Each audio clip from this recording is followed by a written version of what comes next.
Am I the only one that notices Hashwald is one of the most detailed drawn characters throughout this whole arc? Seems a little bit weird. Just a little bit.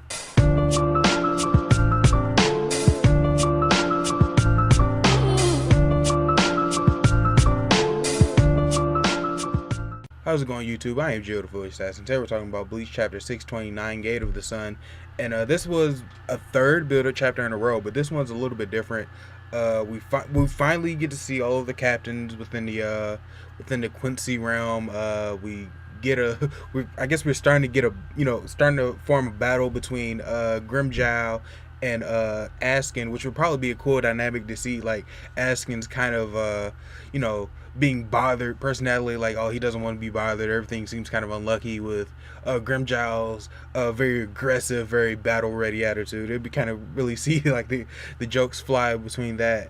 But before, while I'm talking about that, let's just jump right into the chapter. Alright, so the chapter starts off with Wahrwelt, which is a true world or new world or whatever, and you see all the Quincy's, they're all bowing down at the throne of Juha. And Hashwald, he says that he shall eradicate, he shall completely commit genocide upon all the Shinigami, all of the intruders within the new world, and so you don't have to bother with them. This is, we are your servants, you are our king, you shouldn't have to bother with that.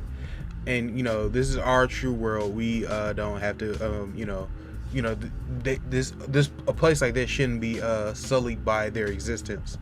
And really what this chapter really is starting to set up is that maybe Hashwald, we all know that Hashwald is Juha's right hand man, even though it's kind of been showing that it might move to Ryu, but it's been showing that Hashwald is Juha's right hand man. Like I said a couple chapters ago, how Hashwald is kind of like the Jesus allegory of this whole kind of Christian-esque arc.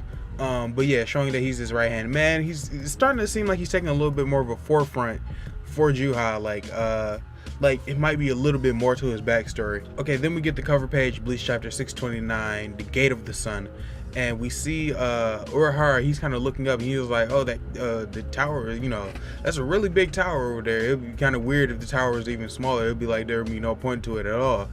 And Shunsui, he says, well, whatever it is, we got to go over there. It's kind of, goading us on, so it'd be kind of rude if we just ignored it. So all of the Shinigami, they move out, and then as they're running, Urahara, he notices that Miyuri, he isn't there, and that's when we kind of see like the gates open. Like, I guess they close and then they reopen again, and then Miyuri's like, hey, they all moved aside. Probably by now they're just now noticing I didn't catch up with them.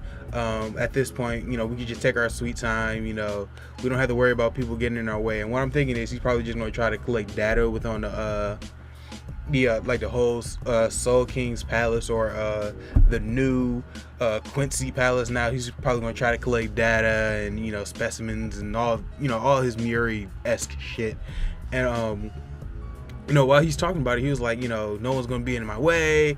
We can do whatever the fuck we want. You see Kenpachi just come out of nowhere. He was like, yeah, I bet, man. And then he turns around. He was like, what are you doing here? And then Kenpachi, he says, oh, I just went to go take a shit. And then I came back and everyone was kind of gone. Then luckily you was here to open up the doors. And then he says, ain't that right, Yamada? And Yamada is kind of sitting there like, man, why the fuck did I have to go to the toilet at the same time as Kenpachi? And then Kenpachi and kind of Miyuri have like a pissing contest, saying like, Kenpachi, he like beat Miyuri a bunch of times, but Miyuri, he's like a persistent little fucker, and he keeps getting back up. And then Miyuri says, oh, I always have to experiment on you rats or whatever. And they just kind of have like a little bit of a back and forth. Then we cut over to Ichigo and the gang, and then they're all running. And Ichigo was like, it kind of sucks at this point that we can't, be able to make footholds. And Chad, he's like, yeah, even though you kind of just almost threw your life away when you jumped over that cliff. And he was like, hey, it was just natural. I felt Renji and Rukia's Ryatsu, and I just thought to go over there. And then I guess he and Yoruichi's little brother, they had the same idea, just to jump over, but then they end up falling off. And then as you see on top of like the buildings or whatever, you see Grimjow. He's just spitting ahead. He was like, if this is going to be a surprise attack, then all of you guys are kind of sucking at it because all of our numbers are compressed. So with all these people together, it's just easier for the enemy to wipe out everyone. So he just decides just to run ahead. And then at that moment, you see Asking. He's like, damn, why the fuck did I get stuck with Ichigo and his group? But I guess it's better than being stuck with the whole series. The whole Gote 13. But in that moment, you see Grimjow just jump and do like what I'm assuming is his claw attack. I can't remember the name of it, and it breaks the building. And then he's like, damn it. And then Ichigo, he was like, damn it, I guess there was no way around it with Grimjow. Then we cut over to the Quincy's, or the ex-Quincy's, or the ex-Sternritter, and you see him stepping on like kind of like a sundial-esque like pattern on the ground, or like ornament on the ground. And he was like, so the doors of the sun are still lives. And then it shows, what I'm assuming the doors of the sun are like panels on the ground throughout the whole, Quincy realm or whatever. And it just allows fast travel like a video game. It just allows, faster travel, around the world or whatever. Like, oh, you want to leave your house, you want to go to the store, step on that dial. It takes you there, or it takes you to someone else's house, or it just takes you forever. It takes you gives you one place or another, like kind of like teleportation. As to whether or not it's only for Quincy's, at this point we really don't know, as we only seen it used once. But it would be interesting to see, like, the captains, they find this sundial, one of them steps on it, teleports them somewhere. Because as you saw, as it goes on, it says Loloto, she says, even though the layout has changed, we were able, because the layout has changed, it's a little bit harder for them to navigate within the new Quincy world or whatever, but they were able to find the Soul Palace really quickly. And so yeah, that means that it's probably because the layout has changed, the place is probably going to be random. So that might be a dynamic that comes up later on.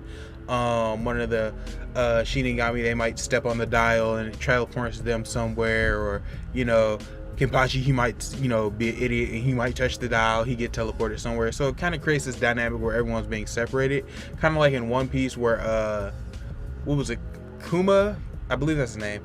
He he teleported all of the Straw Hats away. So it might be something similar to that. And then all the Shinigami, they got to take place in different battles or whatever. And but anyway, back to the Sternritter, or the ex-Sternritter. Basby, he says, we're going to put it into the song to both Juha and Hashwalt, and that's where the chapter ends. And this leads me to believe that Hashwalt has a little bit more play into the story than what we're led up to believe.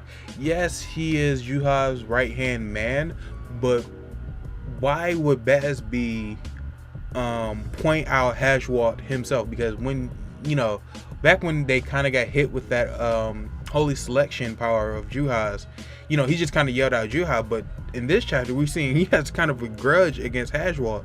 And as we saw, Hashwalt has been taking a more of a prominent role within these past few chapters. He's always been there. He's always, he's starting to come forward a little bit more and stop being that exposition character, just coming out of nowhere, explaining everything to everyone.